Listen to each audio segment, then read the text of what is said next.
जय जगन्नाथ। तुम देखिए, अब देवी सुभद्रा जी का जो रथ है वो भी अब आगे निकल चुका है। बस अब प्रतीक्षा है कि कब भगवान जगन्नाथ जी का रथ आगे की ओर बढ़े।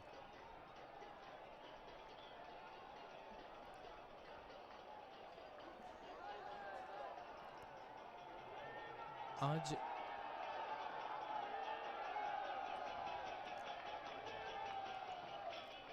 इस यात्रा के दौरान हम एक बात तो तय है देख पा रहे हैं कि सभी भक्तों में जोश अभी भी कायम है।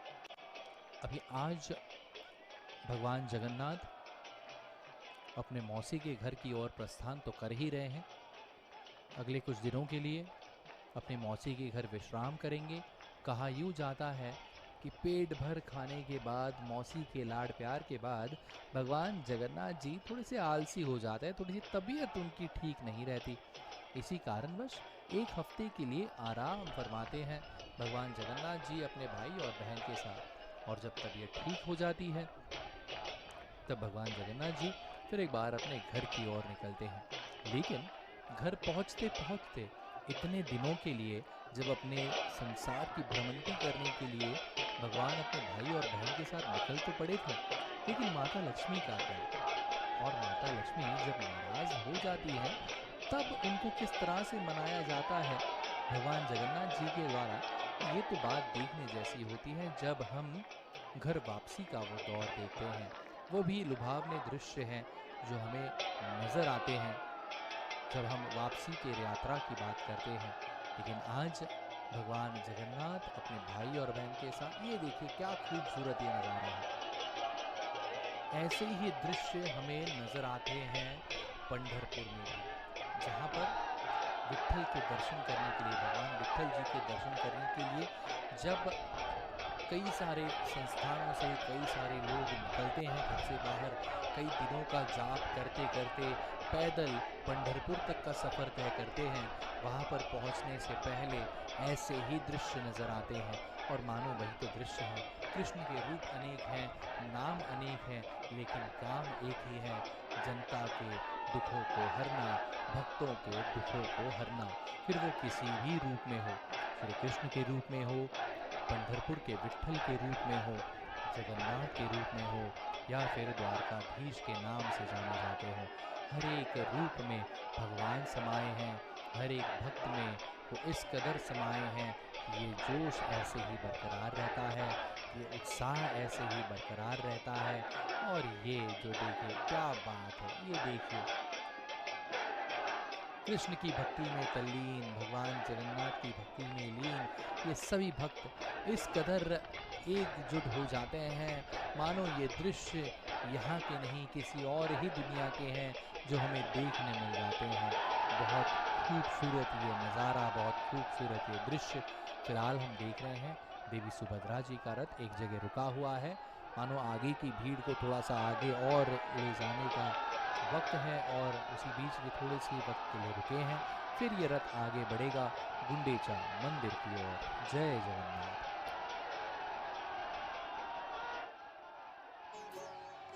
नारी जनमता हेवा मो सार्थक पसिबर साथी बेदी वहा घरा पाई खरच चाहेब अछि परा तोरा हुंडी रे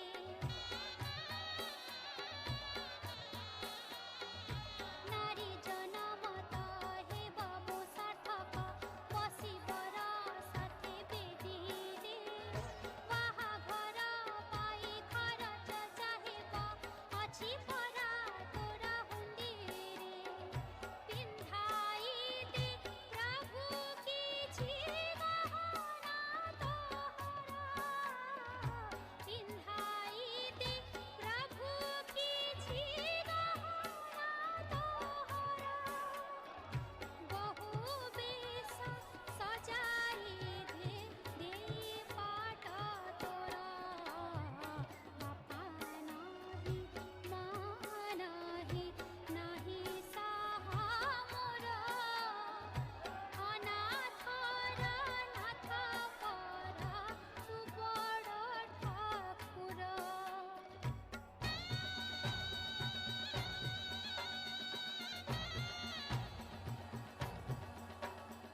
ये हम देख पा रहे हैं दोनों भी रथ अब आगे निकल चुके हैं गुंडीचा मंदिर की तरफ। अब बस प्रतीक्षा है कि कब भगवान जगन्नाथ जी का रथ यहाँ से श्री मंदिर से होकर निकले गुंडीचा मंदिर की तरफ। और कहीं ना कहीं हर एक भक्त जो आज इस रथ यात्रा में जुड़ा है वो चाहता है कि एक बार, बस एक बार क्यों ना हो, भगवान जगन्नाथ जी के रथ की रस्सी को खींचने का मौका मिले ताकि मोक्ष की प्राप्ति हो। और मोक्ष की प्राप्ति होना दरअसल किस बात को बयां करता है कि आप अंतःकरण से शुद्ध हो चुके हो, आप अपनी ज़िंदगी में एक ऐसे मोड़ पर हो जहाँ पर आपको और किसी चीज़ की, किसी बात की ज़रूरत नहीं है। बस भगवान के साथ आपका लगाव बन गया, आपने ज़िंदगी में मोक्ष को पा लिया, आपने ज़िंदगी में सब कुछ पा लिया। ये देखिए भीड़ उमड़ पड़ी है रस्सी को खींचने की होड़ में। इतने सारे लोग यहाँ पर नज़र आ रहे हैं मुझे। ये सीधा सीधा प्रसारण आप देख रहे हैं जगन्नाथपुरी धाम की इस पावन भूमि से, जहाँ पर सबसे पीछे आप देखें श्री मंदिर हमें नज़र आ रहा है जहाँ पर भगवान जगन्नाथ जी का वास है। वहीं दूसरी ओर बीच में हमें भगवान जगन्नाथ जी का रथ नज़र आ रहा है और हम भी प्रतीक्षा कर रहे हैं कि कब भगवान जगन्नाथ जी का रथ आगे बढ़े, गुंडीचा मंदिर की ओर निकले और हम इस रथ के साथ सारथी बनकर आगे बढ़े मौसी के घर की ओर। जय जगन्नाथ।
जय जगन्नाथ का नारा चारों ओर गूंज रहा है। वहीं हम देख रहे हैं श्री नवीन पटनायक साहब हमें नज़र आ रहे हैं, मानो वो भी अब रथ की ओर निकल पड़े हैं और भगवान जगन्नाथ जी का आशीर्वाद प्राप्त करने हमारे सीएम साहब आगे बढ़ रहे हैं।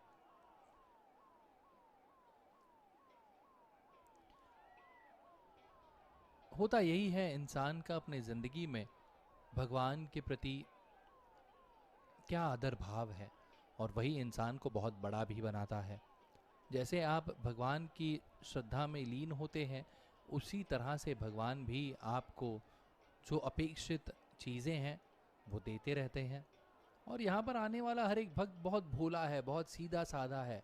वो बस एक बात जानता है कि रथ यात्रा में मुझे एक बार भगवान जगन्नाथ जी को देखना है, उसके मुस्कुराते चेहरे को देखना है, ताकि हमारी ज़िंदगी खुशहाली से बीते। हमारे दिल की बात हम कहें या ना कहें, लेकिन भगवान सब जानते हैं, और वही बात को हरने के लिए, उन्हीं दुखों को हरने के लिए भगवान अपने घर को छोड़कर कुछ दिनों के लिए अपनी जनता के साथ रहने आए हैं, अपने लोगों के साथ रहने आए हैं, अपने भक्तों के साथ रहने आए हैं। हमने देखा श्री नवीन पटनायक साहब को अपनी स्क्रीन पर। सीएम साहब भगवान का आशीर्वाद लेने के लिए ही इस जगह पर पहुँचे हैं। वह भी जानते हैं कि इस रथ यात्रा का महत्व कितना है, और जब उनकी देख रेख में पूरा प्रशासन इतना बेहतरीन कार्य कर रहा हो, तब उसकी तारीफ तो करनी बनती है। पुलिस प्रशासन हो, सेवा दल कर्मचारी हो, इन सभी ने बहुत खूब ये काम किया है, और इस काम की अहमियत हम सब जानते हैं, क्योंकि इतने सारे लोगों को साथ में जोड़े रखना, उनकी व्यवस्था के बारे में सोचना, उन्हें किसी भी तरह की तकलीफ़ ना होने देना, ये बस प्रशासन के हाथ में होता है, और ये काम बखूबी निभाया गया है प्रशासन के द्वारा, पुलिस कर्मचारियों के द्वारा और सेवा कर्मियों के द्वारा भी। जय जगन्नाथ।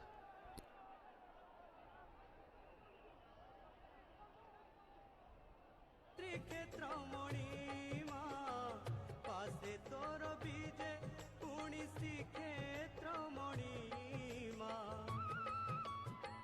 धन्य रे रोहिणी कुंड धन्य रे रोहिणी कुंड धन्य तो महिमा धन्य तो महिमा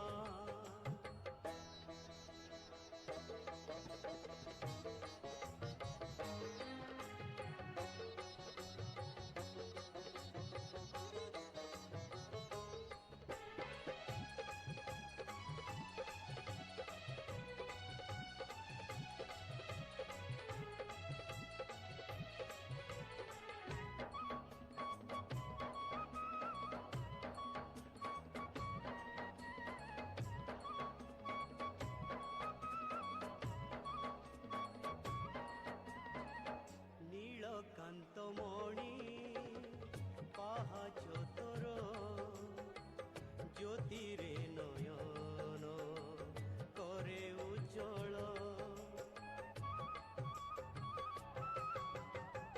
नीलकान्तमणि पाहाच तोर ज्योतिरे नयन करे उज्जवल दूर कर दिए जेते पापर कालीमा दूर कर दिए जेते पापर कालीमा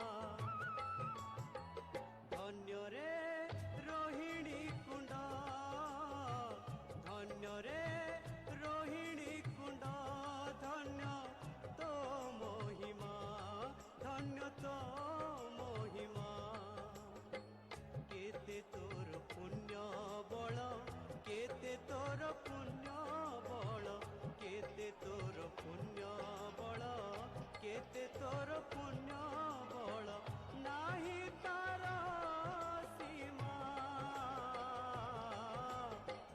धन्य रे रोहिणी कुंड धन्य रे रोहिणी कुंड धन्य रे रोहिणी कुंड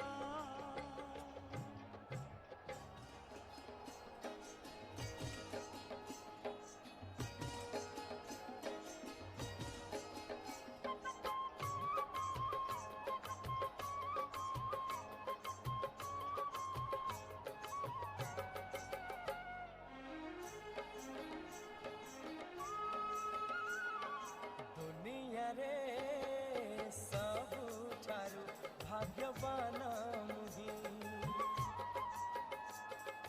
दुनिया रे सबुठारु भाग्य। अचानक से हम सब देख सकते हैं इतने सारे लोग कहाँ से आए हैं, दूर दराज से आए हैं, देश विदेशों से आए हैं, सिर्फ एक बार भगवान की उस छवि को देखने, सिर्फ एक बार अपने दिल में भगवान की प्रतिमा को सजाने के लिए, बस एक बार अपने जहन में भगवान के उस रूप को समाने के लिए, ताकि पूरी ज़िंदगी भर वो अपने घर वालों से, अपने रिश्तेदारों से, अपने करीबी दोस्तों से बस ये कह पाए कि उस वक्त मैं रथ यात्रा में था, उस वक्त मैंने भगवान जगन्नाथ जी के उस पावन रूप को देखा है, और उस वक्त मैंने भगवान के उस मनमोहक छवि को अपने अंदर समा लिया है, पिरो लिया है। ये हम देखें कि जो अतिथिगण हैं मंच पर उपस्थित हैं, सभी राह देख रहे हैं कि कब भगवान जगन्नाथ जी का जो रथ है वो भी आगे निकले और इस गुंडीचा मंदिर की तरफ प्रस्थान करे। सफ़ेद अश्वों से लड़ा हुआ ये विशाल महाकाय रथ हमें नज़र आ रहा है, चारों अश्वों से घिरा हुआ। मानो ये रथ, ये 4 अश्व ही हैं जो खींचते हुए आगे लेकर जाएंगे इस रथ को भगवान जगन्नाथ जी के साथ गुंडीचा मंदिर तक। धर्मशास्त्रों में इसे जगन्नाथपुरी से अतिरिक्त शाक क्षेत्र भी कहा गया है, शंख क्षेत्र भी कहा गया है, श्री क्षेत्र भी कहा गया है, पुरुषोत्तम क्षेत्र के नाम से भी पहचाना गया है। नीलांचल हो या नीलगिरी हो, इन सभी नामों से जाना गया है जगन्नाथपुरी धाम को। यहाँ देश की समृद्ध बंदरगाह थी और इसे प्राचीन काल में उत्कल प्रदेश के नाम से भी जाना जाता था, जहाँ जावा, सुमात्रा, इंडोनेशिया, थाईलैंड और अन्य कई देशों का इन्हीं बंदरगाह के रास्ते व्यापार होता था। जैसे हम हमेशा कहते हैं, पंजाब, सिंध, गुजरात, मराठा, द्राविड़, उत्कल, बंगा, तो जो उत्कल राज हैं, ये उत्कल प्रदेश की बात उसी में होती है। और यही सारी चीज़ें हैं जो हम सब जानते हैं, छोटी छोटी बातें हैं जो हमारी नज़रों के सामने होती हैं, लेकिन बयां करने का ज़रिया कुछ और होता है। यही वो उत्कल प्रदेश है जिसकी बात की गई है हमारे राष्ट्रगीत में। जय जगन्नाथ।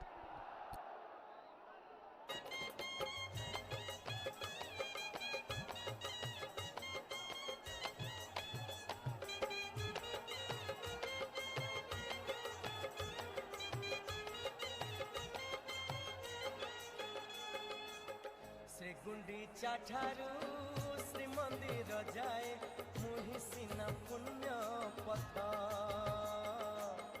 बरस के थरे मो देह उपरे चाले नंदी घोष रथ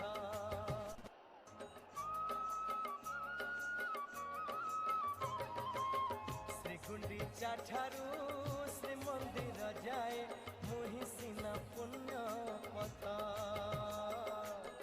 बरस के थरे मो देह उपरे चाले नंदी घोष रथ एई घोर कड़ी काड़े पड़ी रही नीला चढ़े एई घोर कड़ी काड़े पड़ी रही नीला चढ़े जाइछि मु धन्य होई जाइछि मु धन्य होई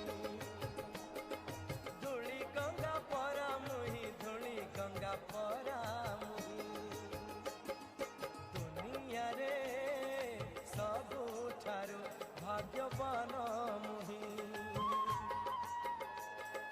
दुनिया रे सबुठारु भाग्यवान मुही बड़दाण्ड रूपे नीरवे शोइछि बड़दाण्ड रूपे नीरवे शोइछि धूली गंगा परा मुही धूली गंगा परा मुही धूली गंगा परा मुही धूली गंगा परा मुही धूली गंगा परा मुही धूली गंगा परा मुही धूली गंगा परा मुही धूली गंगा परा मुही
अब जिस पल का हम बेसब्री से इंतजार कर रहे थे, भगवान जगन्नाथ जी का रथ अब धीरे धीरे आगे बढ़ता हुआ नजर आ रहा है। और क्या विलोभनीय ये दृश्य है, क्या खूबसूरत ये नज़ारा है। जहाँ कहीं भी नज़र जाए वहाँ भक्तों की भीड़ नज़र आ रही है। और यही तो बात है, यही तो इस रथ यात्रा को खास बनाता है कि आप दुनिया के कोने कोने से यहाँ आते हो, रथ यात्रा में शामिल होते हो, बस दिलो जान से एक बात मानते हो कि भगवान जगन्नाथ जी के अलावा और कोई नहीं है जो आपकी मुरादें पूरी करेगा, जो आपकी बातें समझेगा, जो आपके दुखों को हर लेगा। ऐसी एक ही जगह है ये पावन भूमि, भगवान जगन्नाथ जी का घर, भगवान जगन्नाथ जी का ये पूरी शहर। जय जगन्नाथ। नीलाचल पवनी रहे से भोर, भावको सिया करार भावको कर। पवनी पवनी सुभिता गुंजन, पवनी पवनी सुभिता गुंजन सुर बौड़ालो। कला भोर को देवी मोर मन फूल बौड़ालो। भव कानन के नाही तार समतुल बौड़ालो बौड़ालो।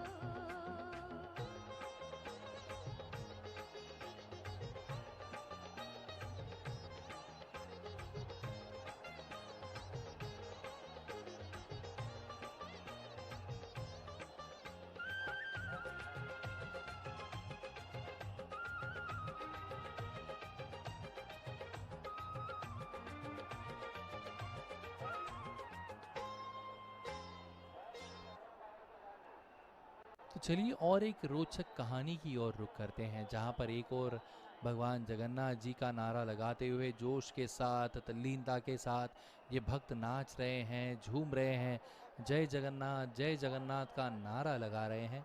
वहीं दूसरी ओर आप सभी का रुख कराना चाहूँगा एक और कहानी के साथ। देखिए, हम हर एक भगवान के द्वार पर जाते हैं, पूरे श्रद्धा भाव के साथ अपने दिल की बात बयां करते हैं, लेकिन एक भगवान ऐसे हैं जिससे सारी सृष्टि डरती है, वो है यमराज जी। और जब यमराज जी जगन्नाथपुरी में भगवान के दर्शन के लिए आते हैं, तब क्या होता है, चलिए इस कहानी की ओर रुख करते हैं। स्नान पूर्णिमा के दिन भगवान को स्नान कराया जाता है और फिर भगवान बीमार पड़ जाते हैं। 15 दिनों तक मंदिर भगवान के ठीक होने के लिए बंद रहता है। रथ यात्रा के एक दिन पहले नवयौवन दर्शन यानी नेत्र उत्सव नामक एक बहुत ही सुंदर दर्शन होता है, जिसका अर्थ है सदा सदा युवा भगवान जगन्नाथ आँखों का उत्सव।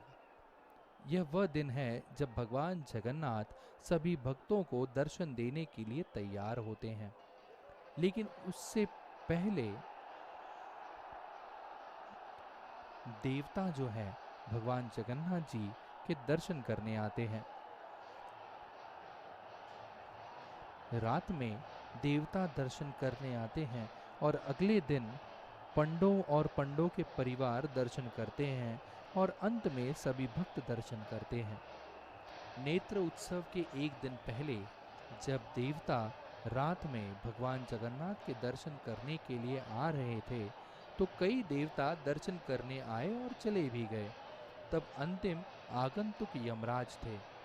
उन्हें देर हो गई थी क्योंकि नरक में उसे बहुत काम था।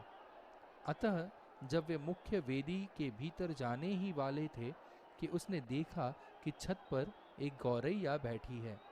ये देखने के बाद उन्होंने इतनी देर तक गौरैया को देखा और फिर वे दर्शन के लिए दाखिल हुए। गरुड़ ने यह देखा और सोच रहे थे, यमराज लंबे समय से इस चिड़िया को देख रहे थे, शायद वो इस चिड़िया को नरक में ले जाएंगे। गरुड़ ने कहा, मैं पक्षियों का राजा हूँ और यह गौरैया मेरी जाति पक्षी जाति की है, मुझे इस गौरैया को बचाना चाहिए। तुरंत गरुड़ ने इस चिड़िया को लिया और तेजी से हिमालय के मानसरोवर की ओर उड़ गए और देवदारू पेड़ में के एक छेद के अंदर रख दिया। गरुड़ सोच रहे थे, यमराज को पता नहीं चलना चाहिए कि मैंने गोरैया को ले लिया है, मुझे जल्दी वापस लौटना चाहिए। इस बीच जब यमराज दर्शन कर रहे थे तो वे भगवान जगन्नाथ से पूछ रहे थे, आप जानते हैं कि नट मंडप की छत पर एक चिड़िया रहती है। जब मैंने इस चिड़िया को देखा तो ऐसा लगता है कि उसका जीवन कुछ ही मिनटों में समाप्त हो जाना चाहिए, जहां वह सांप के काटने से मर जाएगी। लेकिन जगन्नाथपुरी में नहीं, हिमालय के मानसरोवर में। तो यह पक्षी यहाँ क्या कर रही है? यमराज ने आगे कहा, मैं उनके माथे पर उनकी मृत्यु पड़ सकता था कि उन्हें अब तक हिमालय में मर जाना चाहिए था, लेकिन मुझे भगवान जगन्नाथ का पता नहीं है ये क्या हो रहा है। ये चिड़िया यहाँ कैसे है? मैं कैसे समझ सकता हूँ कि आप हर चीज़ का नियंत्रण है, अब सब कुछ बदल गया है। तब भगवान जगन्नाथ मुस्कुराए और बोले, यमराज चिंता न करें, उस गौरैया को जो नियत होगा वह उसके कर्म के अनुसार होगा ही। यह सुनकर यमराज ने प्रणाम किया और मंदिर से बाहर आए तो देखा कि गौरैया गायब है। उसी समय उनकी मुलाकात गरुड़ से हुई। यमराज ने गरुड़ से पूछा, वह गौरैया कहाँ है? तो गरुड़ ने ऐसे उत्तर दिया जैसे उन्हें कुछ पता ही ना हो। कौन सी गौरैया? तब यमराज ने समझाया, वो गौरैया मानसरोवर में देवदारू के पेड़ पर होनी चाहिए थी, जहाँ एक सांप उसे काट कर मार डालेगा, लेकिन गौरैया यहाँ मौत से बच रही है। मुझे समझ नहीं आ रहा है कि क्या हो रहा है।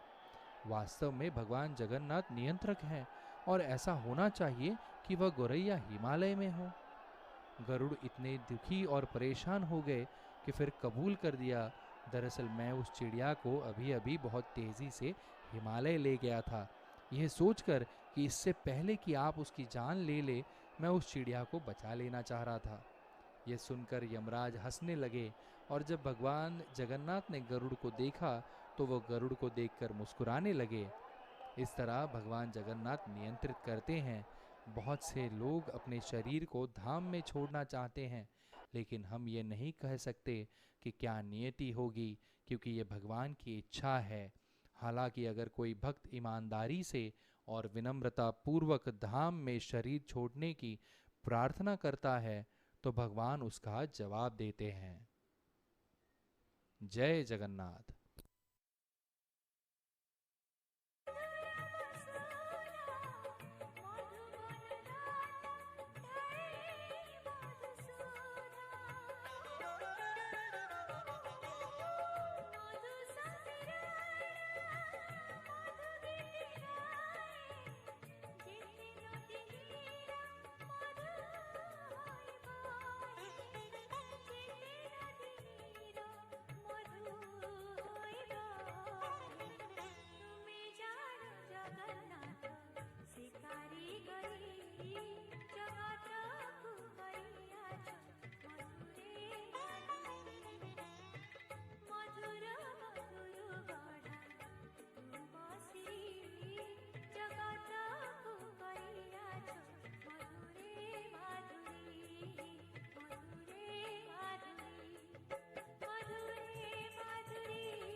जोश और हर्षोल्लासित होकर अब इन रथों को आगे खींचा जा रहा है। भगवान जगन्नाथ जी का रथ भी अब निकल पड़ा है गुंडीचा मंदिर की ओर, अपने मौसी के घर, मौसी माँ के घर।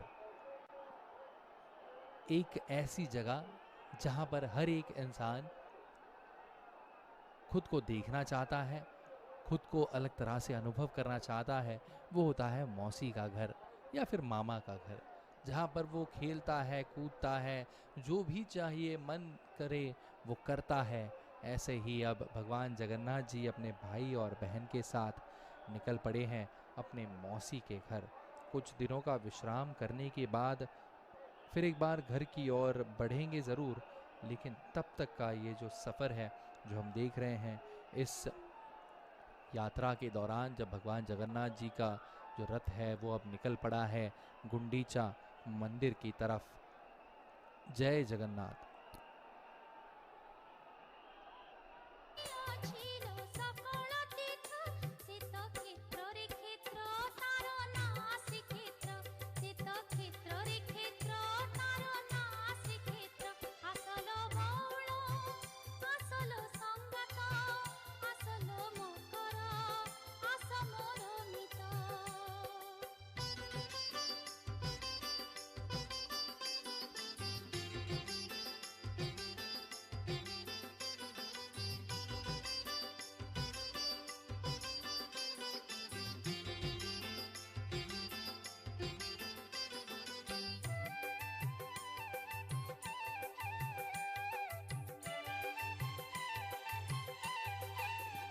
শ্রী মন্দিরে ভগত ভিড় তলে লাগিব নাহি লগোড় চকা আখিরে আখি মিশাই দেবা নিজকু নিজে হজেই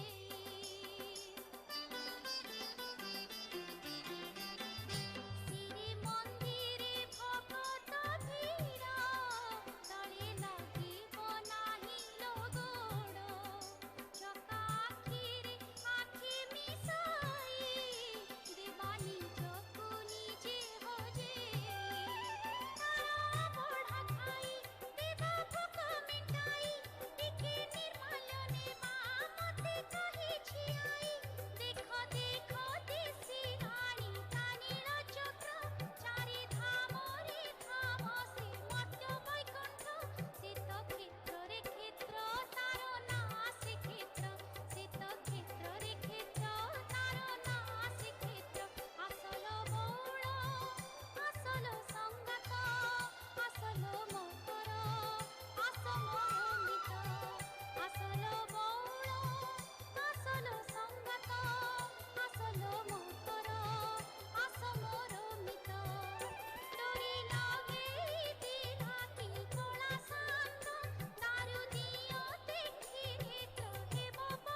जय जगन्नाथ के नारे के साथ अब ये रथ यात्रा आगे बढ़ रही है और यही वो लुभावने दृश्य हैं जो हम देख रहे हैं। ये देखिए, अब धीरे धीरे धीरे धीरे ये रथ आगे बढ़ रहा है और इतने सारे पंडा जी हमें दिखाई दे रहे हैं उन रथों पर। इन सभी के भार के साथ ये रथ यात्रा इस रथ के साथ आगे बढ़ती हुई नजर आ रही है। पंडा जी देखिए बता रहे हैं, सामने जो रस्सी खींच रहे हैं उन सभी भक्तों को बता रहे हैं कि किस दिशा में हमें आगे जाना है, किस दिशा में हमें इस रथ को ले जाना है, क्योंकि इतना बड़ा और इतना विशाल ये जो रथ है वो हमें कहीं ना कहीं एक बात ज़रूर जताता है कि भगवान की महिमा जो है वही इतनी बड़ी है, भगवान की महिमा जो है वही इतनी अपरंपार है कि आने वाला भक्त कभी ना कभी अपनी ज़िंदगी में एक बार क्यों ना हो वो चाहता है कि वो इस जगह आए और भगवान का आशीर्वाद प्राप्त करे और उसी के साथ जुड़ा रहे भगवान की उस श्रद्धा भाव के साथ।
भगवान जगन्नाथ जी, महाप्रभु भगवान जगन्नाथ जी जो इस विशालकाय रथ पर सवार हैं, ये हम देखेंगे बलभद्र जी का मनमोहक रूप है जहाँ पर फूलों से सजाया गया है भगवान की उस प्यारी सी मूरत को।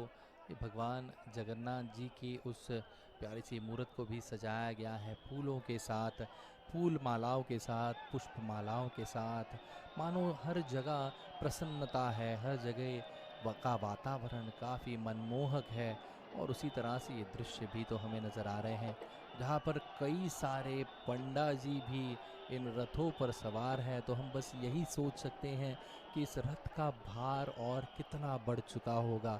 लेकिन भगवान कहते हैं कि जब भी आप श्रद्धा भाव से कोई काम जब करें ना, तब आगे पीछे की सोचनी नहीं चाहिए, बस काम करते रहना, आपको फल, अपेक्षित जो फल है वो मिलता जाएगा।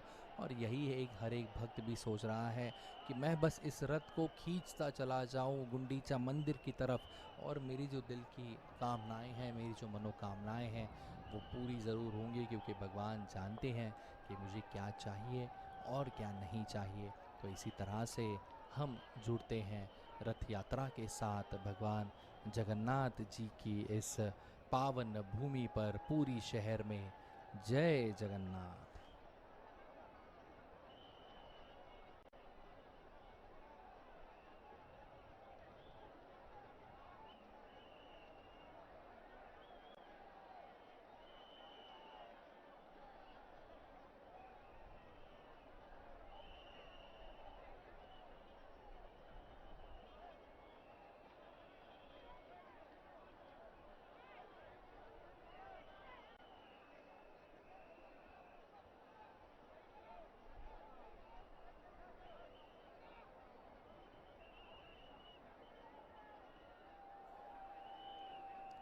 तो चलिए इसी रथ यात्रा के साथ जुड़ने वाले हर एक इंसान के साथ और एक कहानी जोड़ी जाए।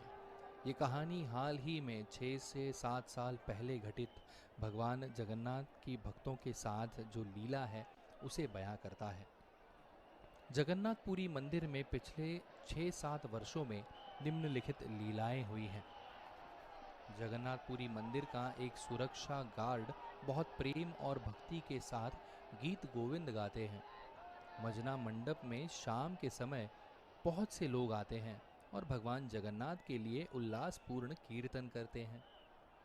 पूरी जाने वाले किसी भी व्यक्ति को इस कीर्तन में अवश्य शामिल होना चाहिए।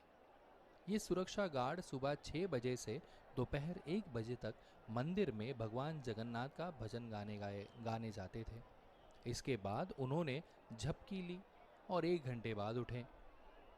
उन्होंने महसूस किया कि वे मंदिर का कार्यालय खोलना भूल गए हैं और उनके पास चाबियां थी। वे जल्दी से मंदिर के कार्यालय में पहुंचे और देखा कि कार्यालय पहले से ही खुला हुआ था और लोग काम कर रहे थे। उन्होंने फिर पूछा, ये कार्यालय कैसे खुला? मैं तो कार्यालय खोलने नहीं आया। मैनेजर ने जवाब दिया, आप सुबह 8 बजे ऑफिस खोलने आए थे, फिर आपने कहा कि आपको कुछ ज़रूरी काम है, इसीलिए आप चले गए। दूसरी ओर कुछ पंडों ने सुरक्षा गार्ड को दोपहर 2 बजे तक मंदिर में ही मौजूद देखा। सुरक्षा गार्ड हैरान रह गए। फिर बाद में उन्हें समझ आया कि यह सब भगवान जगन्नाथ जी की योजना थी, जो मंदिर का कार्यालय खोलने आए थे। ये कथा मंडल पंजी यानी जगन्नाथपुरी मंदिर में दैनिक लीलाओं की पुस्तक में दर्ज किया गया था। जगन्नाथपुरी में आज भी कई ऐसी लीलाएं होती हैं। एक बहुत ही सरल, शांत और ईमानदार पंडे की एक और कथा है। इन पंडा जी ने इनको अपनी पत्नी बेटी की शादी के लिए 2 लाख रुपए चाहिए थे। ये जो पंडा जी थे, इनको अपनी बेटी की शादी के लिए 2 लाख रुपए चाहिए थे, लेकिन बहुत गरीब होने के कारण वे इतना पैसा नहीं दे सकते थे। चूंकि उनके पास पैसे नहीं थे, वह ये सोचकर बहुत परेशान थे कि वह अपनी बेटी की शादी करे तो कैसे करे। ऐसा सोचते हुए वे मंदिर के मुख्य द्वार पर 22वीं सीढ़ी पर बैठे थे। अचानक से 2 बहुत लंबे और खूबसूरत पंजाबी आदमी उनके पास आए। वे बड़े ही सुंदर और दीप्तिमान थे, श्वेत वर्ण और न मूछ और न दाढ़ी वाले दिखाई दे रहे थे। वे जगन्नाथपुरी के आसपास घूमना और देखना चाहते थे कि किस तरह का है ये जगन्नाथ धाम, और इसीलिए उन्होंने पंडा जी से मार्गदर्शन करने को कहा। पंडा जी ने जगन्नाथपुरी मंदिर, विमला देवी मंदिर, रोहिणी कुंड, कल्प वृक्ष, लक्ष्मी मंदिर आदि दिखाए और उनके बारे में समझाया भी। दोनों पंजाबियों के दर्शन करने के बाद वे उस पंडे से बहुत प्रसन्न हुए। जाने से पहले उन्होंने पंडे को उनकी सेवा के लिए उपहार के रूप में एक थैला दिया और कहा कि आप इसे घर पहुंचने के बाद ही खोलें। पंडा जी घर पहुंचे और बैग खोला। बैग के अंदर उन्हें 4 लाख रुपए दिखाई दिए। यदि हम पंडे के स्थान पर होते तो हम शेष 2 लाख का उपयोग अपनी इंद्र तृप्ति के लिए करते, लेकिन ये पंडा बहुत ही सीधा और ईमानदार आदमी था। उन्होंने 2 लाख रुपए अपनी बेटी की शादी के लिए रखे और बाकी के 2 लाख जगन्नाथपुरी मंदिर की दान पेटी में रख दिए।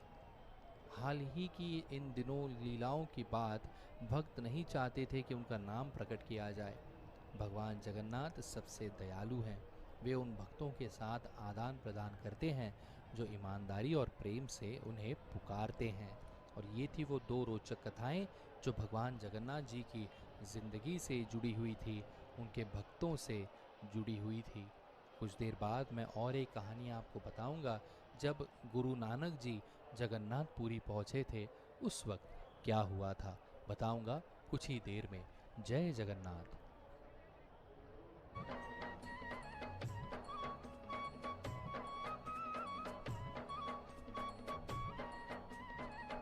নীলকান্তমণি পাহাচ তোর জ্যোতিরে নয়ন করে উজ্জ্বল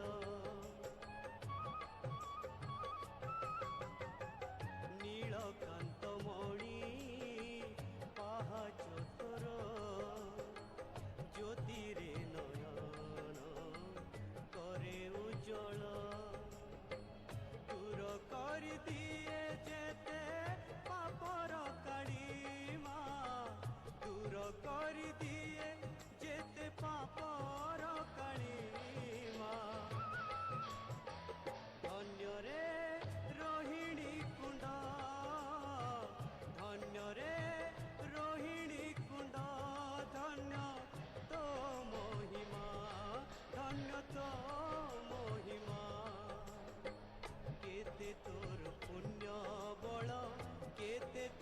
पुण्य बल केते तोर पुण्य बल केते तोर पुण्य बल नाही तार सीमा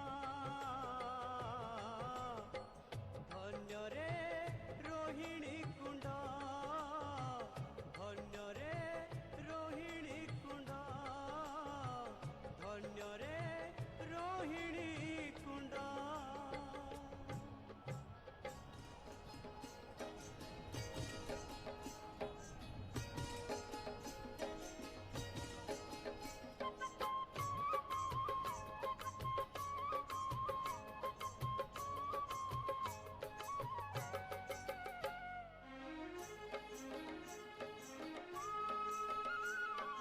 दुनिया रे सबुठारु भाग्यवान मुही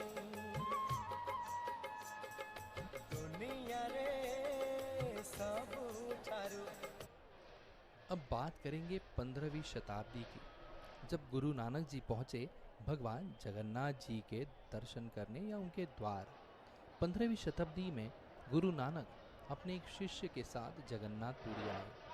जैसे ही वे जगन्नाथपुरी मंदिर में प्रवेश करने वाले थे, पंडा जी ने उन्हें यह कहकर रोक दिया कि तुम हिंदू नहीं हो और इसलिए तुम मंदिर में प्रवेश नहीं कर सकते। तब गुरु नानक और उनके शिष्य स्वर्ग द्वार के पास समुद्र तट पर चले गए और नीले आकाश को देखा और फिर प्रार्थना की। उनका शिष्य रो रहा था और अपने गुरु पर पूरी आने का आरोप लगा रहा था, क्योंकि लंबी यात्रा के बाद वो बहुत थका हुआ था और भूखा भी था और उसे कोई भोजन नहीं मिला था। भगवान जगन्नाथ जी को ये बात सहन नहीं हुई। वे अपनी सोने की थाली और अन्य बर्तन लेकर गुरु नानक और उनके शिष्य के पास पहुँचे। उन्होंने गुरु नानक और उनके शिष्य को बहुत स्वादिष्ट प्रसादम भोजन दिया। उनके खाने के बाद भगवान जगन्नाथ गायब हो गए और राजा के सपने में गए और कहा, मैंने उन भक्तों को भोजन कराया जिन्हें मंदिर में जाने की अनुमति नहीं थी, इसलिए कल तुम पंडों को इस बात पर लड़ते हुए पाओगे कि सोने के बर्तन किसने चुराए। तुम जाओ और उन्हें समुद्र तट पर जाने के लिए कहो। वे सोने के बर्तन और गुरु नानक भी वहीं पाएंगे। वे वहाँ प्रार्थना कर रहे हैं। राजा ने यह बात पंडों को बताई और पंडों से तुरंत समुद्र तट पर जाकर गुरु नानक और उनके शिष्य को प्रणाम किया। तत्पश्चात उन दोनों को भगवान जगन्नाथ के दर्शन के लिए मंदिर में प्रवेश करने की अनुमति दी गई। जब गुरु नानक मंदिर में थे तब वे कुछ देर मुख दर्शक बने खड़े रहे और फिर बोले, प्यारे भाइयों, क्या हमारा जगन्नाथ केवल यहीं और इस लकड़ी की छवि में मौजूद है? क्या वह सारी सृष्टि के भीतर अपनी महानता की आभा में चकाचौंध नहीं कर रहा है? क्या उनकी महिमा के साथ के अनुष्ठानों के बिना महसूस और अनुभव नहीं किया जा सकता? अपनी भावनाओं से प्रेरित होकर गुरु नानक ने एक सीख रचना के कुछ छंदों को गाना शुरू किया। फिर उन्होंने अनायास एक गीत की रचना की जिसमें भगवान की स्तुति में वर्णन किया गया था कि कैसे आकाश एक थाली है जिस पर सूर्य और चंद्रमा पूजा के लिए दीपक हैं। उन्होंने जो आरती गाई वह थी, गगन में थालू रवि चंदु दीपक बने, तारिका मंडल जनक मोती, धूप मल आन लो पवनु चवरो करे, सगल बनराई फुलत ज्योति। कैसी आरती होई भवखंडना तेरी आरती, अनहता सबद वाजत भेरी। इसका अनुवाद इस तरह है कि हे जगन्नाथ, ब्रह्मांड के भगवान, आपकी आरती की थाली सारा आकाश है। सूर्य और चंद्रमा दो दीपक हैं जो वहाँ जल रहे हैं। तारे चिंगारी से जगमगाती ज्वाला है। मलय पवन से उत्पन्न चंदन की सुगंधी आपकी धूप है। उसकी सुगंधी धारण करती वायु आपके पंखे झल रही है। प्रकाश के स्वामी पेड़ आपकी आरती के लिए फूल चढ़ा रहे हैं। हे भगवान मुक्तिदाता, आपकी यह आरती अवर्णनीय है। इस आरती की घंटियां अनाहत ध्वनि के माध्यम से ही ध्वनित होते हैं। एक अन्य कथा कहती है कि गुरु नानक की यात्रा के दौरान उन्होंने अपने प्यासे शिष्यों को समुद्र के किनारे एक कुआं खोदने की सलाह दी और वहाँ मीठा पानी निकला। गुरु नानक की स्मृति में एक मठ की स्थापना की गई है जिसे बौली मठ के नाम से जाना जाने लगा है। बौला ताज़े पानी के छिद्रों के लिए पंजाबी नाम है और इस तरह मठ को इसका नाम मिला। बौली मठ और मंगू मठ सिख धर्म से जुड़े हुए हैं। मंगू मठ गुरु नानक के ठहरने का स्थान था। मंगू मठ राधा वल्लभ मठ और बाउली मठ के सामने स्थित है, जहाँ ग्रंथ साहब सिखों के पवित्र शास्त्र की पूजा की जाती है। स्वर्ग द्वार में ये जगह स्थित है। बौली मठ पूरी उड़ीसा के अंदर का एक जो कुआं है वो दिखाई देता है। गुरु नानक और उनके शिष्य का जगन्नाथपुरी मंदिर में प्रवेश भगवान जगन्नाथ की क्या और अनुमति से ही संभव था। भगवान जगन्नाथ चाहें तो किसी को भी मंदिर में प्रवेश की अनुमति दे सकते हैं। उस दिन से सभी सिखों को जगन्नाथपुरी मंदिर में दर्शन करने की अनुमति है। आज भी कई सिख जगन्नाथपुरी में दर्शन करने आते हैं। ये थी भगवान जगन्नाथ जी की और गुरु नानक जी की ये रोचक कथा। और भी एक कथा है जिससे मैं आप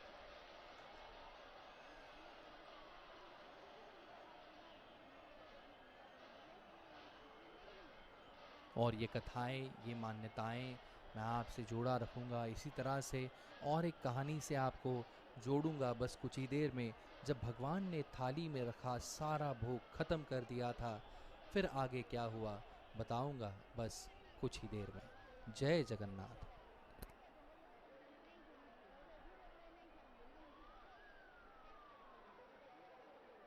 गला भरକୁ देवी मोर मन फुला गौळलो भव कानने कि नाही तार समतुला गौळलो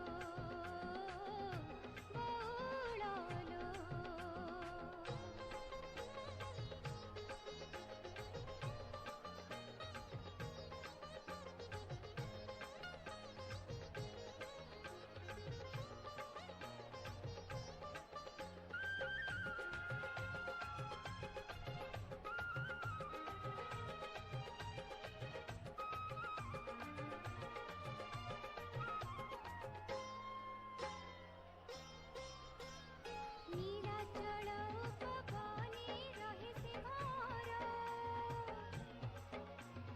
भावको से अपनार भवको पर नीलाचल उपवने रहे से भर भावको से अपनार भवको पर पवनी पवनी सुभिता गुंजन पवनी पवनी सुभिता गुंजन सुरा गौळलो कला भरକୁ देवी मोर मन फुला गौळलो भव कानने कि नाही तार समतुला गौळलो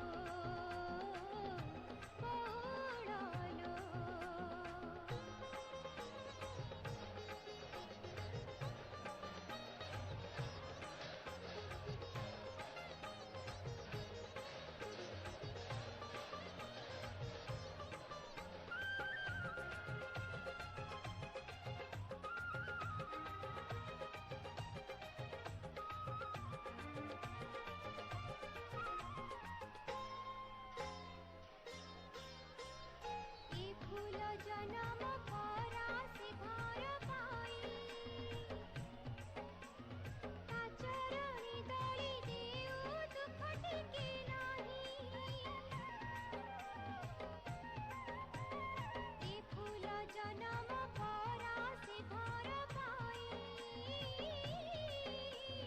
ता चरणी दଳି देउ दुख टिके नाही पाटी लागी मिली जीव मोती बर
जय जगन्नाथ।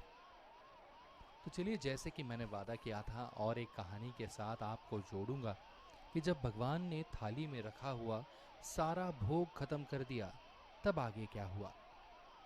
एक बार श्री केतन नामक एक ब्राह्मण, जिनकी सेवा भगवान अलारनाथ को भोग लगाने के लिए थी, तो भगवान के लिए भिक्षा मांगने के लिए बाहर जाना पड़ा।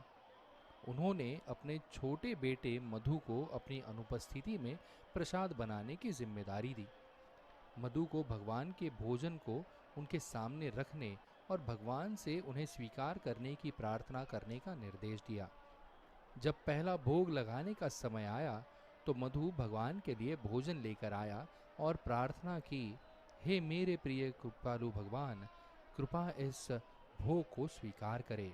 मैं सिर्फ एक लड़का हूँ और ये नहीं जानता कि इसे ठीक से कैसे अर्पित किया जाए। मधु फिर अपने दोस्तों के साथ खेलने चला गया। जब वह लौटा तो उसने देखा कि थाली में सारा खाना बचा हुआ था। हे मेरे प्रभु, उसने कहा, आपने क्यों नहीं खाया? यदि मेरे पिता यह सुनेंगे तो वो मुझ पर क्रोधित होंगे। कृपया खा लीजिए। और मधु ये कहकर चला गया ताकि वापस लौटे और थाली में ये आकर देखे कि कुछ खाया है भी या नहीं।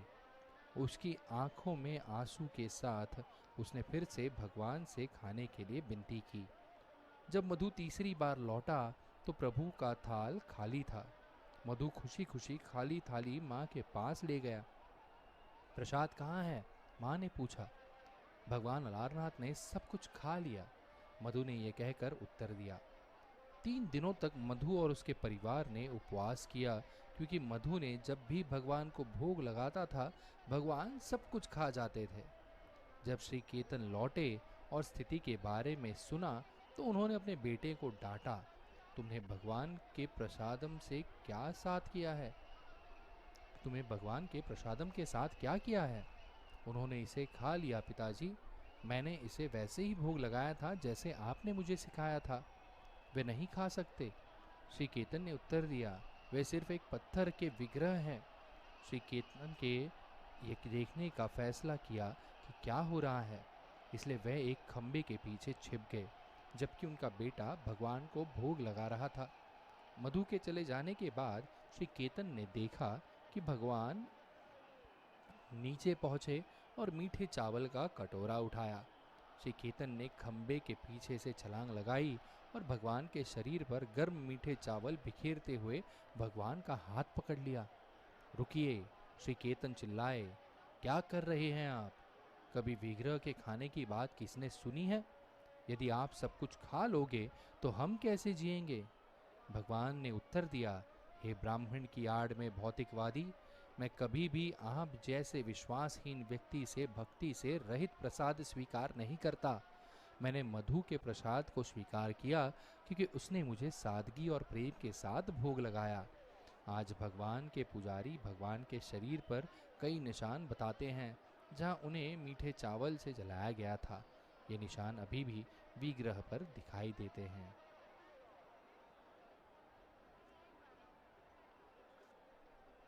जगन्नाथपुरी मंदिर की जो 22 सीढ़ियां हैं, इसकी भी एक अनोखी कहानी है। तो चलिए उस ओर अब रुख करते हैं। जब हम जगन्नाथपुरी मंदिर के मुख्य द्वार से चलते हैं तो 22 सीढ़ियां या बैसी पहुंच जाते हैं। इन सीढ़ियों की अपनी पवित्रता है। ये 22 सीढ़ियां भगवान जगन्नाथ मंदिर पुरी के सिंह द्वार पर पाई जाती हैं। मंदिर के सिंह द्वार में प्रवेश करने के बाद भक्तों को दूसरे आंतरिक द्वार, जिसे बैसी पहुंचा गुमता के नाम से जाना जाता है, वहां तक पहुंचने के लिए इन 22 पवित्र सीढ़ियों पर चढ़ना पड़ता है। दूसरे द्वार से गुजरने के बाद वे प्रांगण में पहुंचेंगे, जहां से वे भगवान जगन्नाथ के दर्शन के लिए मुख्य मंदिर में प्रवेश कर सकते हैं। इन 22 सीढ़ियों पर वर्ष भर विभिन्न पवित्र क्रियाएं और अनुष्ठान किए जाते हैं। उनमें से श्राद्ध अनुष्ठान सबसे महत्वपूर्ण है।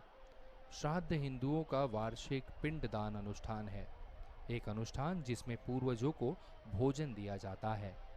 आमतौर पर इन 22 सीढ़ियों के दोनों ओर किया जाता है। माना जाता है कि इससे पितरों की आत्माएं तृप्त होती हैं। 7वीं सीढ़ी पर एक छोटा सा पत्थर है जिसे पितृशिला के नाम से जाना जाता है। भक्त अपनी दिवंगत आत्माओं को मुक्त करने के लिए, अपने पूर्वजों को खिलाने के लिए इस पत्थर पर भगवान जगन्नाथ को चढ़ाए जाने वाले मंदिर के पवित्र चावल अन्न महाप्रसाद को चढ़ाते हैं। इन 22 सीढ़ियों के महत्व से जुड़ी विभिन्न मान्यताएं हैं। सीढ़ी 1 से 5 जो हैं, ये 5 ज्ञानेंद्रियां हैं। ये ज्ञानेंद्रियों का वर्णन करता है। सीढ़ी 6 से 10 जो हैं, ये 5 महत्वपूर्ण शक्तियां हैं जिसे हम पंच प्राण कहते हैं। इसका वर्णन करते हैं जो शरीर में प्राण फूंकती हैं। सीढ़ी 11 से 15 जो है, ये आंतरिक सुंदरता का वर्णन करती है जिसे रूप, सौंदर्य शास्त्र, स्वाद, गंध, शोर के नाम से हम जानते हैं। सीढ़ी क्रमांक 16 से 20 ये पंच महाभूतों का वर्णन करती है। पृथ्वी, जल, अग्नि, वायु, आकाश। सीढ़ी 21 ये बुद्धि का वर्णन करता है और सीढ़ी 22 अहंकार का वर्णन करता है। इन प्रसिद्ध 22 सीढ़ियों में से तीसरी सीढ़ी में एक काले पत्थर का टुकड़ा जड़ा हुआ है। यह यमशिला या यम का पत्थर है। यमराज मृत्यु के देवता हैं जो चित्रगुप्त की मदद से सब व्यक्तियों के कर्मों का रिकॉर्ड भी रखते हैं। ये देखकर कि भगवान जगन्नाथ के दर्शन करने वाले लोग 4 हाथों से मुक्त हो गए, यमराज ने अपनी चिंता व्यक्त करने के लिए भगवान जगन्नाथ और लक्ष्मी देवी से संपर्क किया। लक्ष्मी देवी ने तुरंत यमराज को जाने के लिए कहा, क्योंकि भगवान जगन्नाथ और लक्ष्मी देवी में लोगों को जन्म और मृत्यु के चक्र से छुटकारा दिलाने के लिए पूरी को चुना था। भगवान जगन्नाथ ने यमराज को रोका और उन्हें 22 सीढ़ियों की तीसरी सीढ़ी पर लेटने के लिए कहा और उन्हें एक वरदान दिया कि यदि कोई मंदिर में प्रवेश करते समय आप पर पैर रखता है तो यह उनके सभी पापों को दूर करेगा, लेकिन अगर कोई बाहर जाते समय आप पर पैर रखता है तो आप मंदिर दर्शन के पुण्य को ले सकते हैं। कितनी प्यारी कथा है ये कि भक्त को भी खुश रखा गया है, यमराज जी को भी खुश रखा गया है, और ये और कोई नहीं, भगवान जगन्नाथ जी ही कर सकते हैं। तो बोलिए महाप्रभु श्री जगन्नाथ जी की जय। जय जगन्नाथ। आँखें मिसाई दीवानी चोको नीचे हो जे बढ़ा खाई देवा भूख मिटाई टिके निर्मल ने मामते कही छियाई देखो देखो देसी रानी कानील चक्र चारि धाम रे धाम से मत्य वैकुंठ शीत क्षेत्र रे क्षेत्र तारो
आधुनिकता के इस युग में कहीं ना कहीं हम नन्हे नन्हे रथों को भी देख रहे हैं।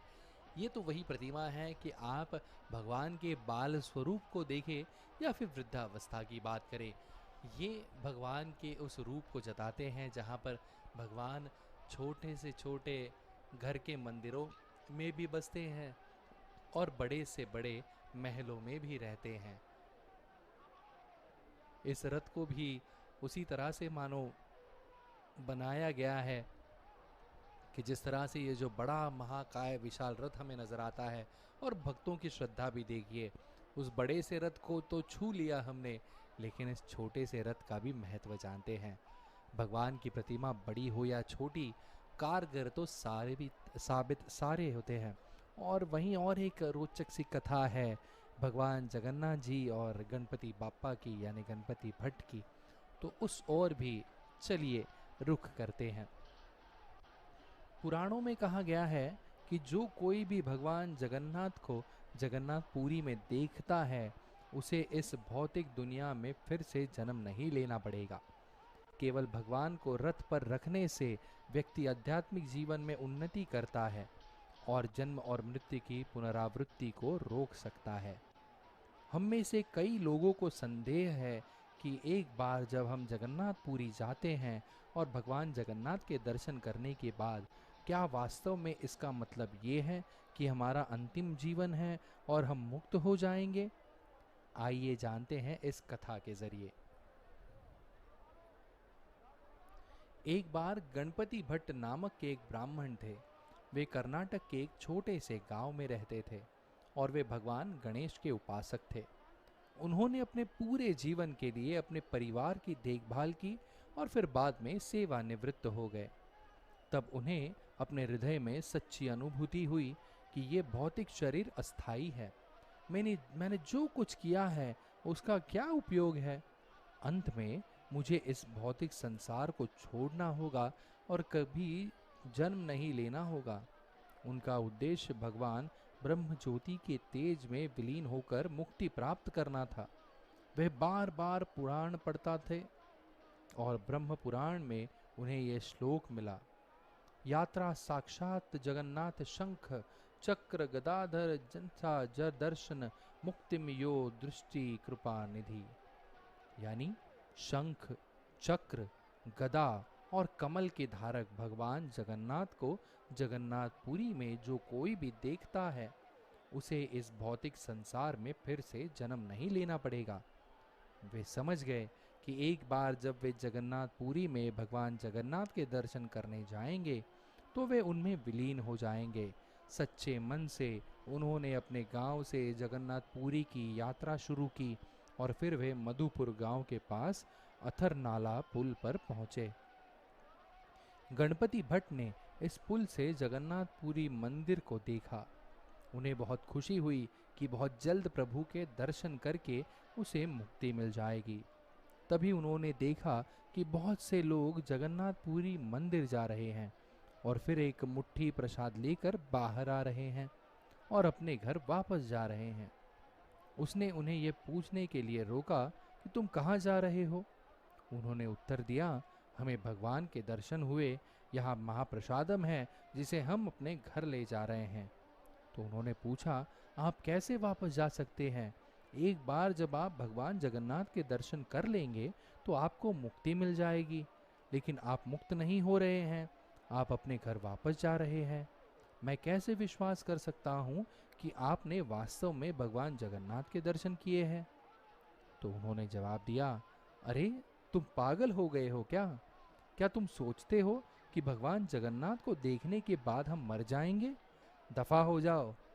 इसे ही गणपति भट्ट ने जगन्नाथपुरी मंदिर से बाहर आने वाले प्रत्येक व्यक्ति से पूछा।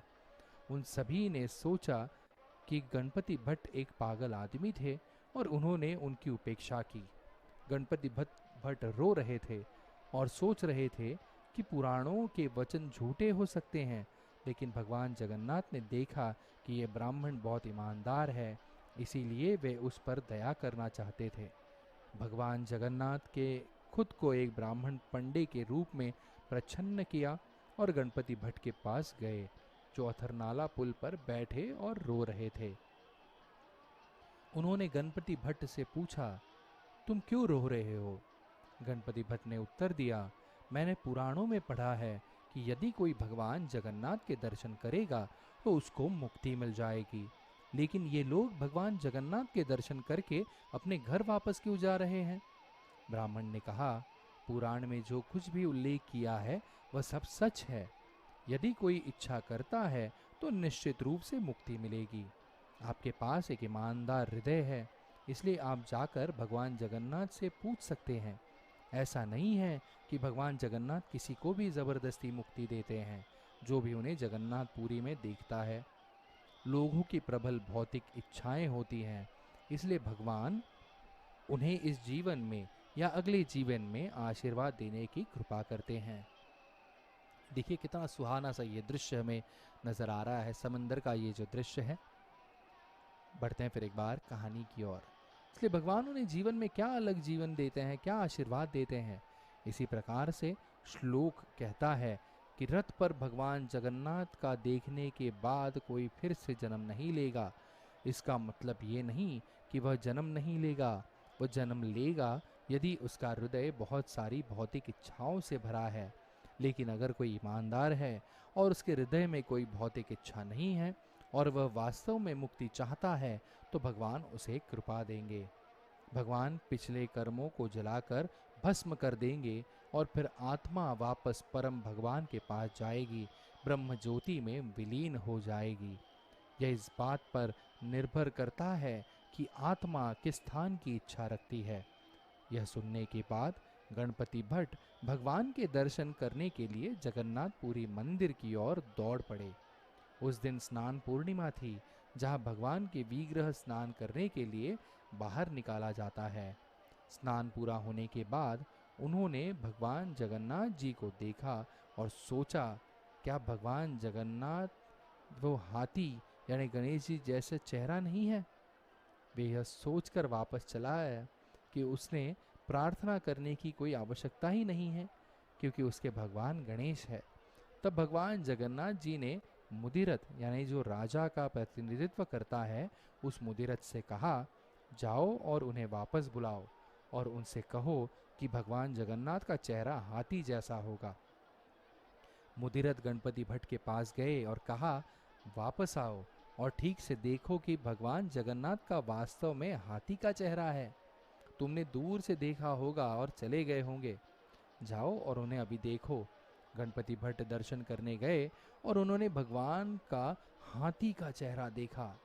उन्होंने प्रणाम किया और इतनी ईमानदारी से मुक्ति के लिए प्रार्थना की कि उनकी आत्मा उनके शरीर से बाहर आ गई और उनका शरीर जमीन पर गिर गया। सभी ने उनके तेज को भगवान जगन्नाथ में प्रवेश करते हुए देखा। इस प्रकार गणपति भट्ट को मुक्ति प्राप्त हुई। भगवान जगन्नाथ भी राजा के सपने में दिखाई दिए और कहा, हर साल स्नान पूर्णिमा के दिन रथ यात्रा से 15 दिन पहले स्नान समारोह के बाद मेरा श्रृंगार हाथी वेश का होना चाहिए। बस प्रभु की दया देखें, उन्होंने अपने सच्चे भक्त गणपति भट्ट को प्रसन्न करने के लिए इस हाथी के वेश का यानी गणेश जी के रूप का स्वीकार किया था। और वो रूप आज भी हम स्नान पूर्णिमा के दौरान देखते हैं, जब भगवान जगन्नाथ जी को गणपति बप्पा के उस वेश में देखा जाता है, गणेश जी के उस रूप में देखा जाता है। ये थी एक रोचक कथा भगवान जगन्नाथ जी की और उनके भक्त गणपति भट्ट की। जय जगन्नाथ।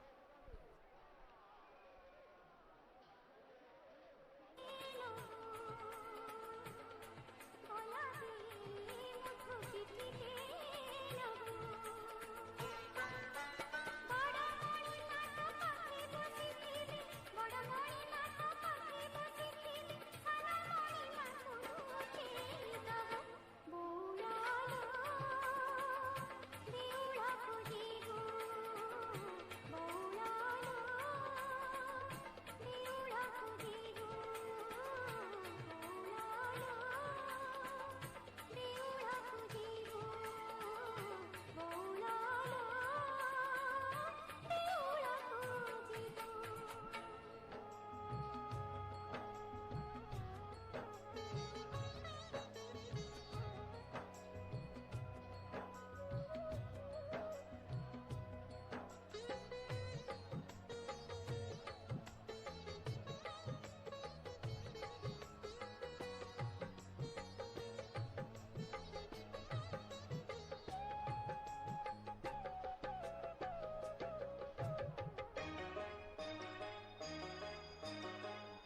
ଧନ୍ୟ ରେ ରୋହିଣୀ କୁଣ୍ଡ, ଧନ୍ୟ ରେ ରୋହିଣୀ କୁଣ୍ଡ, ଧନ୍ୟ ତୋ ମହିମା, ଧନ୍ୟ ତୋ ମହିମା।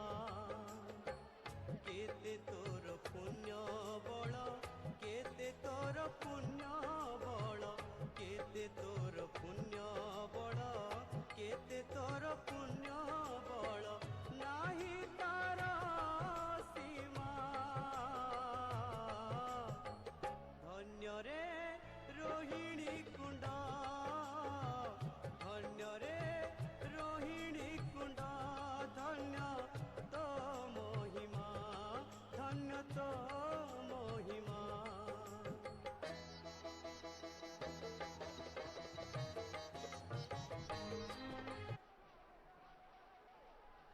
जय जगन्नाथ। तो चलिए हम ये भी देख रहे हैं कि आपको ये कथाएं बहुत अच्छी लग रही हैं, ये कहानियाँ आपको सुनने में बेहद पसंदीदा लग रही हैं। तो उन सभी भक्तों के लिए भगवान जगन्नाथ जी की ज़िंदगी से जुड़ी हुई और एक कहानी से रूबरू कराते हैं। जब भगवान जगन्नाथ जी ने कटहल चुराए थे, कटहल यानी जैक फ्रूट जिसे हम कहते हैं, जब भगवान जगन्नाथ जी ने कटहल चुराए तो क्या हुआ था। एक दिन भगवान जगन्नाथ रघुदास के पास गए और उनसे कहा, मुझे कटहल चाहिए, आओ हम जाकर राजा के बगीचे में से कुछ चुराएं। रघुदास ने उत्तर दिया, क्यों चोरी करते हैं, मैं राजा से मांग लूँगा, वे मुझे इतना प्रेम करते हैं कि वे मुझे कटहल दे देंगे। भगवान जगन्नाथ ने कहा, ओह, क्या आपको लगता है कि मेरे पास कटहल की कमी है? मेरे भक्त प्रतिदिन मुझे बहुत अच्छे अच्छे कटहल चढ़ाते हैं। द्वापर युग में कृष्ण के रूप में मैं अपने घर में बहुत अच्छी गुणवत्ता का मक्खन उपलब्ध होने के बावजूद भी गोपियों के घरों से माखन चुराता था। चोरी का सामान खाने में कुछ और ही मजा है, चलो अब चले। रघुदास प्रसन्न हुए और जाने को तैयार हो गए। वे दीवार फांद कर राजा के बगीचे में घुस गए। भगवान जगन्नाथ ने कहा, तुम पेड़ पर चढ़ो और देखो कि कोई पका हुआ रसदार कटहल है या नहीं। अब तुम्हें कोई मिल जाए तो उसे तोड़ लेना और मेरे पास फेंक देना और मैं पकड़ लूँगा, ठीक है ना। तो रघुदास ने उत्तर दिया, हे प्रभु, आप कमल की पंखुड़ियों के समान कोमल हो, आप 5-6 साल के छोटे लड़के हो। भगवान जगन्नाथ ने कहा, अरे तुम मेरे बारे में क्या सोच रहे हो रघुदास, मैं अपनी छोटी उंगली पर गोवर्धन पर्वत उठा लिया था, इस कटहल की क्या बात करते हो। रघुदास ने कहा, हाँ ये भी तो सच है, मुझे क्षमा कर दीजिए भगवान जगन्नाथ। फिर रघुदास पेड़ पर चढ़ गए और एक बड़ा पका हुआ रसदार कटहल तोड़ लिया और कहा, जगन्नाथ क्या आप तैयार हैं। भगवान ने उत्तर दिया, हाँ मैं तैयार हूँ, फेंक दो। रघुदास ने कटहल फेंका और कटहल नीचे गिर गया और जोर से फटने की आवाज़ के साथ फट गया। जब ऐसा हुआ तो भगवान जगन्नाथ वहाँ से गायब हो गए। जोर की आवाज़ सुनकर राजा का माली दौड़ता हुआ आया देखने की क्या हुआ है। उसने रघुदास को पेड़ पर पाया और एक गिरा हुआ कटहल जमीन पर फटा पड़ा पाया। उसने कहा, हे रघुदास, आप ऐसा क्यों कर रहे हो, तुम वहाँ ठहरो, मैं भी राजा को बुलाता हूँ। माली राजा के पास गया और उसे सब कुछ बताया। राजा यह सुनकर चकित रह गया कि रघुदास कटहल चुरा क्यों रहा है। उसे इस बात पर तनिक भी विश्वास नहीं हो रहा था। तब राजा बगीचे में गए और रघुदास से अनुरोध किया, मेरे प्यारे प्रभु, कृपया नीचे आ जाइए, आप चोरी क्यों कर रहे हो। यदि आपको कटहल चाहते हो तो मैं आपको बहुत सारे कटहल भेज देता, आप तो बहुत शुद्ध भक्त हैं मेरे। रघुदास ने उत्तर दिया, देखो भगवान जगन्नाथ यहाँ आए थे और कटहल चुराना चाहते थे, फिर उन्होंने सारी कहानी सुना दी। ये सुनकर राजा हंसने लगा। वहाँ मौजूद सभी लोग भगवान जगन्नाथ की इस लीला को हंस हंस कर आनंद ले रहे थे। वे सभी बहुत अभिभूत हो गए थे। इस तरह रघुदास एक शुद्ध भक्त होने के नाते भगवान जगन्नाथ के साथ बहुत ही घनिष्ठ रूप से जुड़े हुए थे और उन्होंने ऐसी अद्भुत लीलाएं भी की थी। वाह प्रभु, वाह रघुदास जी, ये इस तरह का प्यार है जो एक दूसरे के प्रति मैत्रीपूर्ण दिखता है और मित्रता की भावनाओं को भी प्रकट करता है, जो भगवान के साथ हर एक इंसान की जुड़ी हुई है। इसीलिए कहा जाता है ना कि आप जगन्नाथ हो तो आपके साथ एक रघुदास होना भी बहुत ज़रूरी होता है। आपकी ज़िंदगी में एक दोस्त के नाते पे, एक दोस्त के तौर पे कोई एक इंसान होना चाहिए जो अगर भगवान जगन्नाथ जी जैसा हो या तो रघुदास जैसा हो। जय जगन्नाथ। धूଳି गंगा परामुही धूଳି गंगा परामुही दुनिया रे सबुठारु भाग्यवान मुही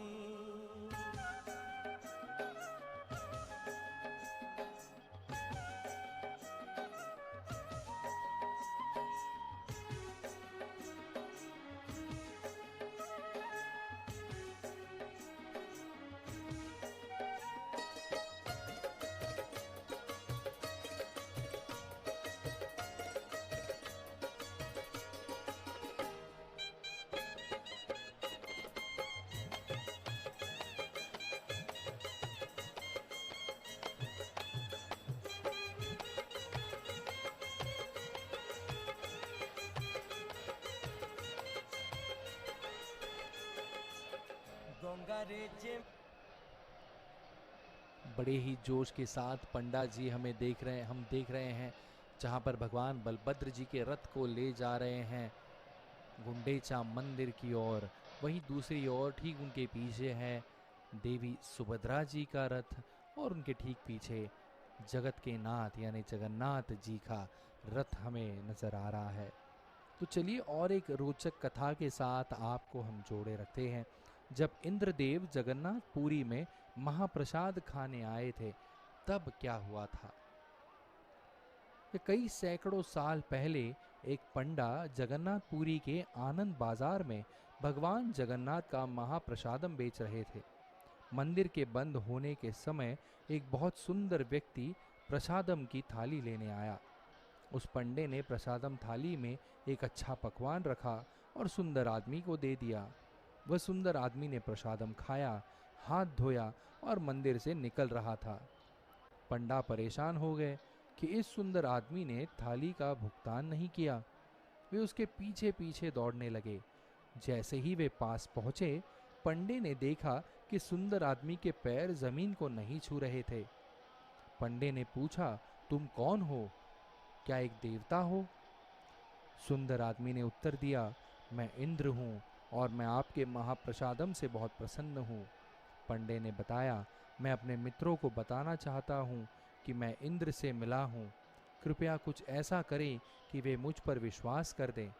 इंद्रदेव ने कहा, ठीक है, कुछ वरदान मांग लो।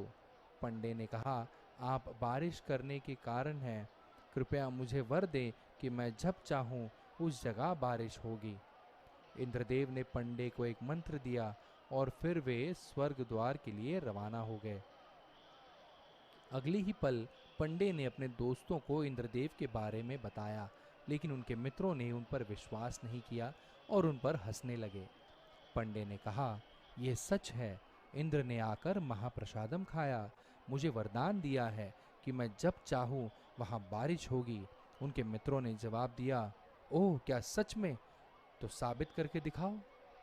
पंडे ने मंत्र का जाप किया और फिर उसी क्षेत्र में बारिश होने लगी। उनके मित्र चौंक गए और बोले, बारिश हो रही है, कृपया इसे रोको, महाप्रसाद भीग रहा है। पंडे ने बारिश रोकने के लिए मंत्र का जाप किया और बारिश बंद भी हो गई। इस तरह जगन्नाथपुरी में पंडा इतने प्रसिद्ध हो गए कि उन्हें गजपति महाराज ने अपने महल में बुला लिया। राजा ने पंडे से कहा, मैंने सुना है कि इंद्रदेव ने तुम्हें जब चाहो बारिश करने का वरदान दिया है। मैं चाहता हूँ कि तुम मेरे महल में बारिश करा दो। पंडे ने मंत्र का जाप किया तो महल के अंदर काले बादल आ गए और बारिश होने लगी। राजा ने कहा, आपको और आपके सभी वंशजों को याद करने के लिए आपको मेघमाली आसुआर के नाम से जाना जाएगा। इसके अलावा भगवान जगन्नाथ को प्रतिदिन सुरपिता केक चढ़ाया जाएगा। सुरपिता केक बहुत ही स्वादिष्ट और महंगा होता है। यह आमतौर पर दोपहर में जगन्नाथपुरी में उपलब्ध होता है। इसे 10 घंटे के भीतर ही खा लेना चाहिए, नहीं तो फेंक कर केक पर फंगस चढ़ जाता है। और राजा उस स्थान को अब देखना चाहता था जहां इंद्रदेव गए थे। जब पंडा राजा को वहां ले गए तो राजा ने स्कंद पुराण की पुष्टि की कि ये वही स्थान है जहां भगवान ब्रह्म देवताओं को स्थापित करने के बाद अपने निवास स्थान पर गए थे। तभी से ये स्थान स्वर्गद्वार कहलाया। स्वर्गद्वार में दाह संस्कार करने वाला व्यक्ति दोबारा जन्म नहीं लेगा और इच्छित स्थान को जाएगा। भले ही वह सबसे पापी हो, कम से कम वह स्वर्ग के राज्य को प्राप्त करेगा। आज भी इंद्रदेव जगन्नाथपुरी में आते हैं और शास्त्रों के अनुसार ब्रह्मदारु यानी लकड़ी जिसे हम कहते हैं, जिसमें से जगन्नाथ मंदिर के 3 मुख्य विग्रहों को उकेरा गया है, स्वर्गद्वार पर समुद्र तट पर उसके तौर पर ये दिखाई देते हैं, जो है स्वर्गद्वार पुरी का एक मुख्य द्वार। जय जगन्नाथ।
और भी कई रोचक कथाएं हैं जो हमें आपको सुनानी हैं। और इस रथ यात्रा के दौरान जब हम देख रहे हैं कि हमारी नज़रों के सामने फ़िलहाल भगवान बलभद्र जी का रथ है, बलराम जी का ये विशाल महाकाय जो रथ है 43 फीट ऊंचा, ये रथ हमें नज़र आ रहा है।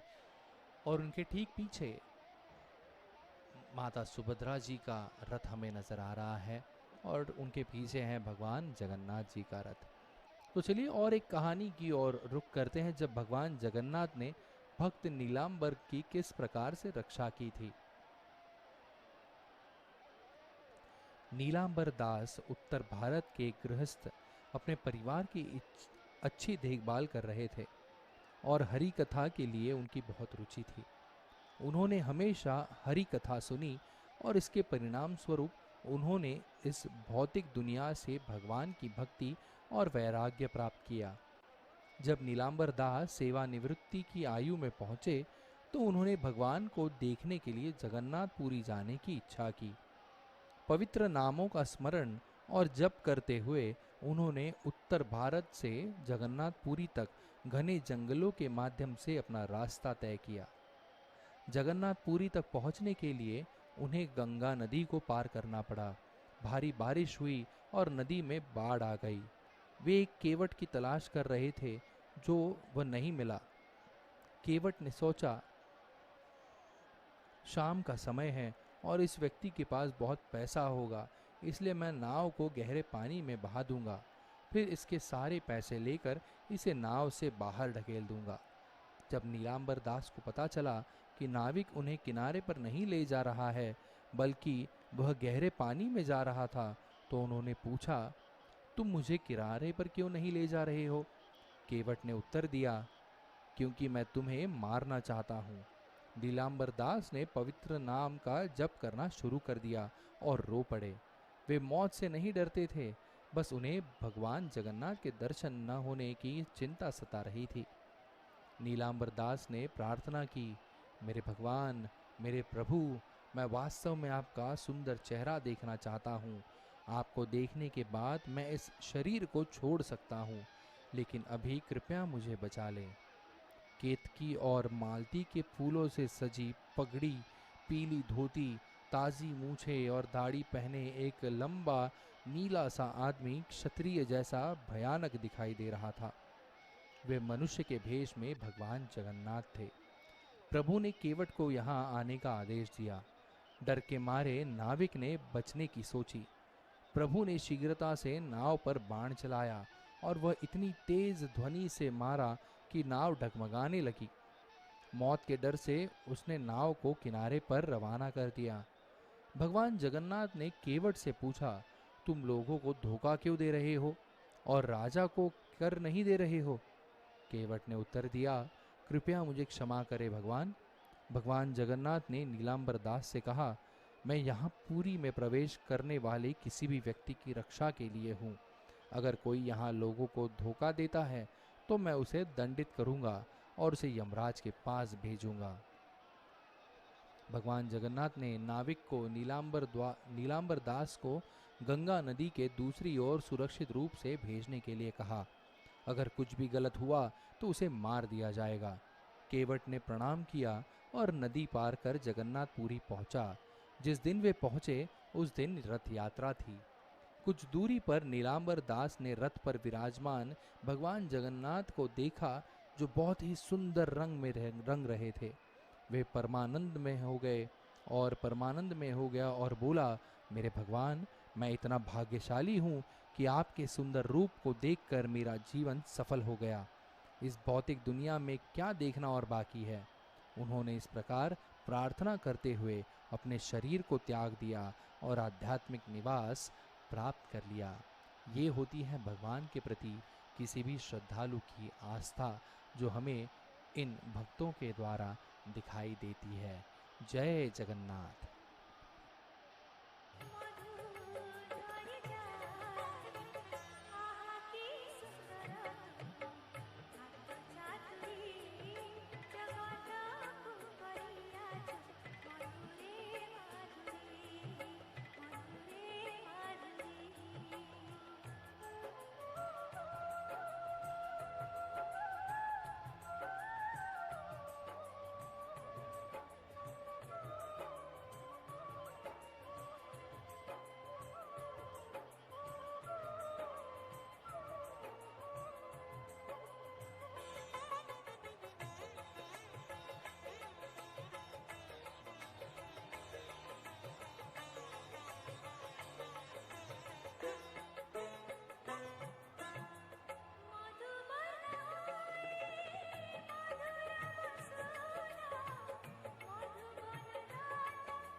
ये हमने देखा नील चक्र, और इस मंदिर से जुड़ी हुई बहुत सारी रोचक कथाएं हैं कि क्यों इस मंदिर के ऊपर से कोई भी पक्षी नहीं गुजरता, क्यों इस मंदिर पर कभी भी बिजली नहीं कड़कती, क्यों इस मंदिर के ऊपर से कोई भी विमान नहीं जाता, क्यों इस मंदिर के ऊपर जो झंडा लहराता है, जो परचम लहराता है, वो हवा की विपरीत दिशा में ही लहराता है। ऐसा क्यों होता है? क्या है इसके पीछे की कहानी? कई सारी रोचक कथाएं हैं जो जानकारी देती है कि इस मंदिर को इतना गहरा इतिहास क्यों है, इस मंदिर की इतनी रोचक कथाएं क्यों हैं, वो हमें जानने मिलती है इस रथ यात्रा के दौरान। धीरे धीरे उन वो सभी बातें भी आपसे मैं बयां करता रहूँगा और उसकी जानकारी भी आप सबको देता रहूँगा। जय जगन्नाथ। इसी बीच इस रथ यात्रा के दौरान हिंदी समालोचन के माध्यम से जो आप हमें सुन रहे हैं, ज़रूर हमें बताइएगा कि आपको ये कहानियाँ कैसी लग रही हैं, आपको ये कथाएं पसंद आ रही हैं, या और भी कुछ जानकारी जो आपको चाहिए वो ज़रूर हमें बताइएगा। हम वो जानकारी आप सभी तक पहुंचाते हैं। सुबह की कड़कती धूप का सूरज और शाम की मधुरता को लहराता ये सूरज, कितना सा फ़र्क दिखाई देता है। फ़र्क इतना सा है कि किस तरह से आप उस सूरज को देखते हो, उसका अनुभव लेते हो, उसी तरह से वो सूरज आपको दिखता भी है और उसी तरह से सूरज प्रकाशमान भी होता है। सुबह का सूरज आपको नई खिलखिलाती धूप के साथ नई चेतना, नई ऊर्जा देता है। वहीं दूसरी ओर शाम का ये सूरज बताता है कि शीतलता के साथ आपको शांत होना भी बहुत ज़रूरी है। और यही वो बातें हैं जो हमें जताती हैं कि ज़िंदगी में आपको दोनों तरह से जीना पड़ता है, कभी प्रखर स्वरूप की तरह और कभी शीतलता से भी जीना पड़ता है। जय जगन्नाथ। আসলো মকরা সমর মিতা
जय जगन्नाथ।